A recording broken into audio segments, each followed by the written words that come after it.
Assalamualaikum warahmatullahi wabarakatuh. Salam guru penggerak. Selamat sore Ibu Fasilitator, Ibu Pengajar Praktik, serta rekan-rekan calon guru penggerak Angkatan 11 Kabupaten Tabalong. Pada sore hari ini, kami akan mengajak Bapak Ibu sekalian menjelajah luar angkasa untuk penyegaran suasana hari ini. Berkaitan dengan tugas kelompok ruang kolaborasi modul 3.2 pemimpin dalam pengelolaan sumber daya.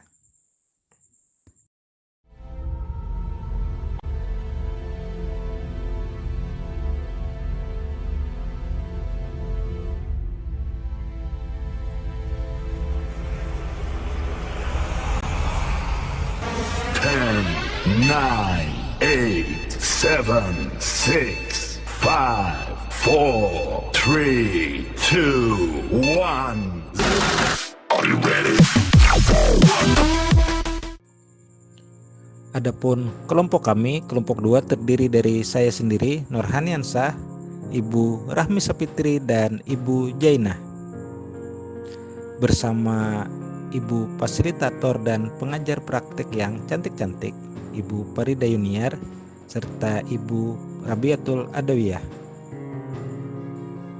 Adapun tujuan pembelajaran yaitu calon guru penggerak dapat mengidentifikasi berbagai sumber daya di daerah untuk sekolahnya dan strategi pemanfaatannya secara efektif. Kebetulan kami terdiri dari sekolah yang ada di wilayah selatan atau Kecamatan Benua Lawas.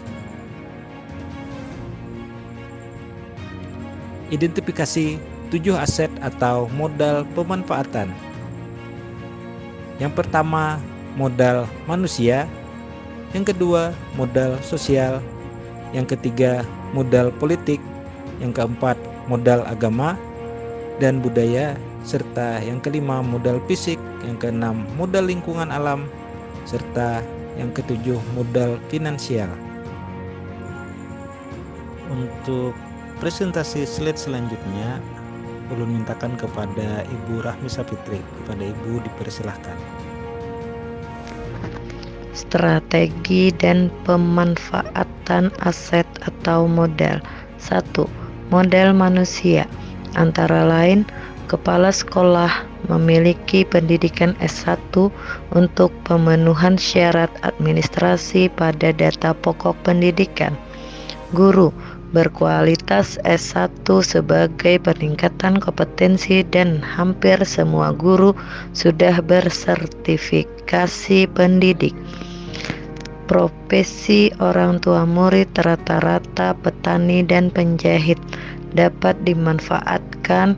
Petani dapat mengajarkan siswa tentang pertanian berkelanjutan, sementara penjahit dapat memberikan pembelajaran keterampilan menjahit.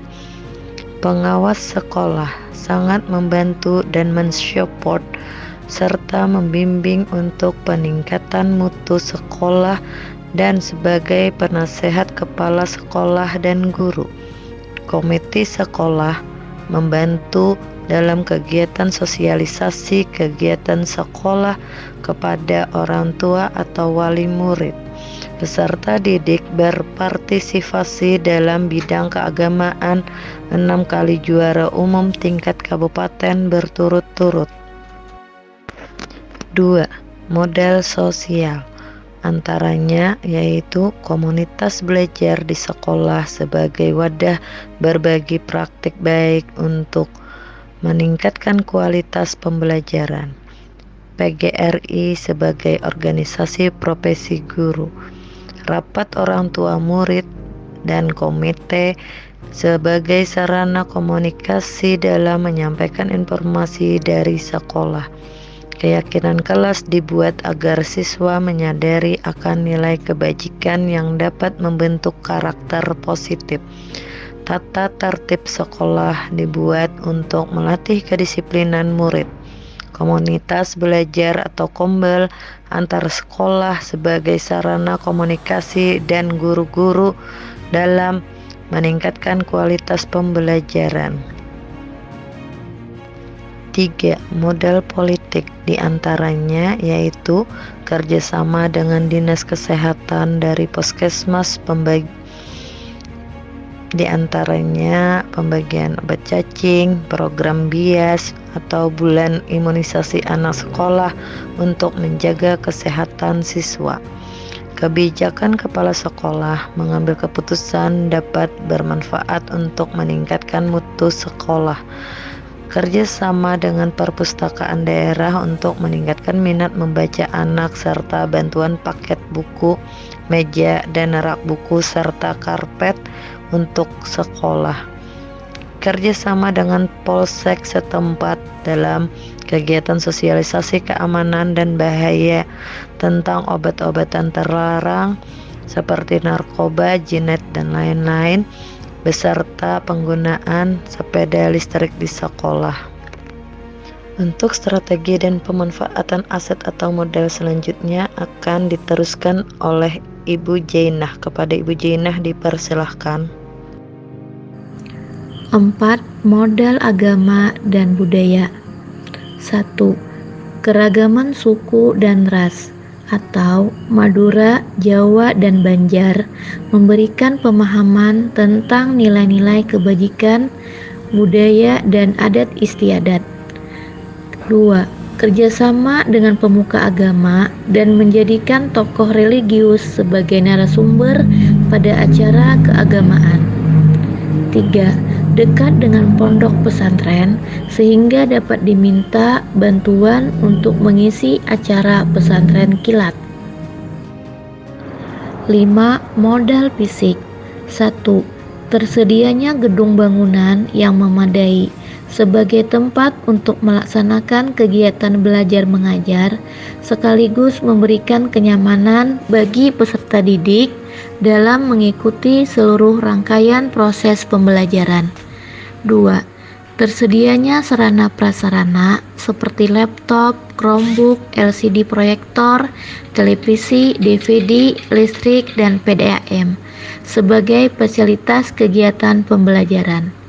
3. Adanya AV atau alat permainan edukatif dalam dan luar seperti balok, Lego, ayunan, perasutan, tangga majemuk sebagai alat untuk melatih perkembangan motorik anak dan kreativitas.